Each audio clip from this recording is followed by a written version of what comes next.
घासल्याशिवाय धार नाही तलवारीच्या पातीला, घासल्याशिवाय धार नाही तलवारीच्या पातीला. मराठीशिवाय अर्थ नाही महाराष्ट्राच्या मातीला, मराठीशिवाय अर्थ नाही महाराष्ट्राच्या मातीला. नमस्कार, माझे नाव भक्ती विष्णू काष्टे. मी इयत्ता 11वी ड मध्ये शिकते. आज मराठी दिनानिमित्त मी माझे विचार व्यक्त करणार आहे. मराठी म्हणजे गोडवा, मराठी म्हणजे प्रेम, मराठी म्हणजे संस्कार, मराठी म्हणजे आपुलकी. मराठी भाषा आमची आहे महाराष्ट्राची शान. भजन कीर्तन भारूड ऐकताच सरपून जाते भान. काना मात्र वेलंटेचे मिळाले आहे वाण. साहित्य आणि इतिहासातही आहे खूप मान. अशा मराठी भाषेचा बाळगा थोडा गर्व.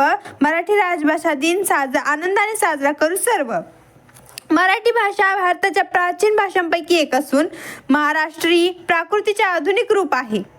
मराठीचे वय सुमारे 2400 वर्ष आहे. मराठी भाषेवर संस्कृत, कन्नड, फारसी या भाषेचा मोठा प्रभाव आहे. मराठी भाषेचे 2 प्रकार आहेत, प्रमाण मराठी आणि वऱ्हाडी बोली. मराठीवर प्रभाव असलेल्या इतर भाषेमध्ये कोळी, अहिराणी आणि मालवणी कोकणी यांचा समावेश होतो. इसवी सनाच्या 12व्या शतकात संत ज्ञानेश्वरांनी जी भाषा रुजवली, संत नामदेव, संत तुकाराम, संत एकनाथ यांसारख्या संतांनी जी भाषा जगवली, छत्रपती शिवाजी महाराजांनी जी भाषा परकीय आक्रमणापासून वाचवली आणि कुसुमाग्रजांसारख्या अनेक साहित्यकारांनी जी भाषा वाढवली, त्या मराठी भाषेचा गौरव दिन मराठी राजभाषा दिन आपण साजरा करीत आहोत. ज्ञानपीठ पुरस्कार विजेते पद्मभूषण मराठी साहित्याचा मानदंड अर्थात कविवर्य कुसुमाग्रज यांचा जन्मदिन मराठी राजभाषा दिन म्हणून आपण साजरा करत आहोत. भारतात जवळपास 800 प्रमुख भाषा व अंदाजे 200 बोलीभाषा आहेत.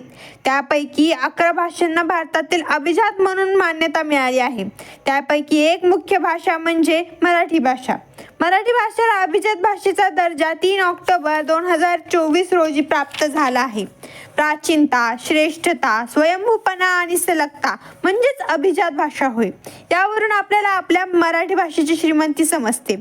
सध्याची सद्यस्थिती काय आहे? एक काळ असा होता की जेव्हा खेड्यातून एखादा माणूस शहरात आला तर तो बिनधास्त ज्या मराठी भाषेमध्ये बोलायचा. नंतर असा काळ आला की तो खेड्यातला माणूस शहरात आला, त्याला असं कळालं की या शहरातली लोक इंग्रजी भाषेत बोलतात. मग तो इंग्रजी भाषा शिकू लागला. पण अडचण अशी झाली की त्याला मराठी भाषा शब्दाला त्याला पर्यायी शब्द इंग्रजी शब्द सापडत नव्हता. नंतर काही काळ असा आला की त्याला उत्तम इंग्रजी सुद्धा यायला लागलं. मग तो उत्तम इंग्रजी बोलू लागला आणि मग शहरामध्ये स्थायी झाला.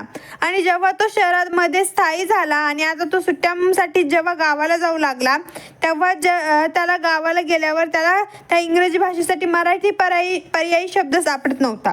हा जो काळ बदलला मराठी भाषेकडून इतर भाषेंकडे, मला वाटतं त्याच्यावर कुठेतरी विचार होणं गरजेचं आहे. यातूनच आपल्या समाजामध्ये आज मराठी बोलणारा गावंढ आणि इंग्रजी न येणारा शिक्षित अशी समीकरणं रुजत गेली. 2 स्त्रिया असतात, एकत्र येतात, सहज रस्त्याने चालताना भेटतात. आता स्त्रिया भेटल्यात म्हणजे 1 तास जाणारच, यात काही प्रश्नच नाही. त्या भेटतात आणि एकमेकींशी 1 तास संवाद करतात. 1 तास संवाद कोणत्या भाषेत करतात? तर हिंदी भाषेमध्ये. पूर्णतः 1 तास हिंदी बोलल्यानंतर 1 तासाने त्यांना कळतं की एकीचं नाव आहे गोडबोले आणि एकीचं नाव आहे देशपांडे.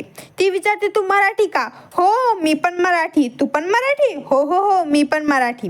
तू कुठे राहते? हे का, इथेच नवी पेठ. तू कुठे राहते? मी सदाशिव पेठ. इतकं सगळं केल्यानंतर 1 तासानंतर त्यांना कळतं की आपण दोघी मराठी आहोत. नंतर परत थोड्या वेळाने बोलतात आणि मग म्हणतात चल बाय. भेटते. मला वाटतं मराठी भाषा साजरा करण्याचा मध्यार्थ कुठेतरी बाजूला राहून जातो आणि यातूनच परकीय भाषा आपल्या बोलण्यामध्ये आणि परकीय भाषा आपल्या आचरणामध्ये येऊ लागल्या आहेत.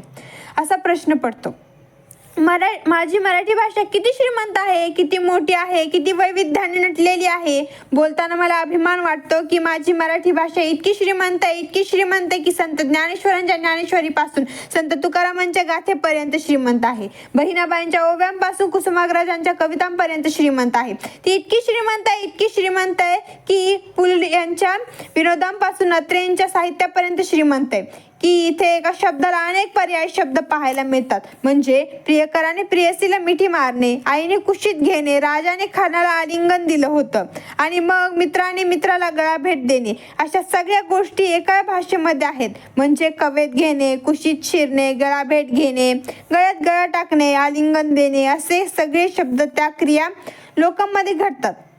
त्यांच्या नात्यातल्या पावित्र्यानुसार बदलत जातात आणि त्या प्रत्येक पावित्र्याला निश्चित करण्यासाठी आपल्याकडे शब्द आहेत.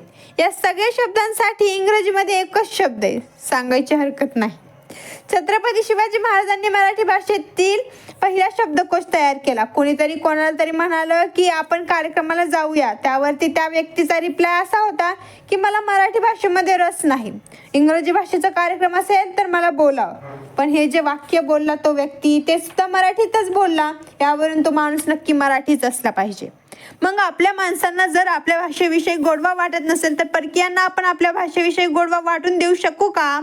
हा विचार आपण कुठेतरी करायला पाहिजे. त्यामुळे आपण आपला मराठी भाषा जपली पाहिजे, वाढवली पाहिजे. हा विचार सर्वांनी करणं आवश्यक आहे. परभाषेतही व्हा पारंगत, ज्ञान साधना करा तरी. माय मराठी मरते इकडे, परकीचे पद चेपू नका. भाषा मरता देशही मरतो, संस्कृतीचाही दिवा विझे. गुलाम भाषिक होऊन आपल्या प्रगतीचे शीर कापू नका. पाहुणे जरी असंख्य पोसते मराठी,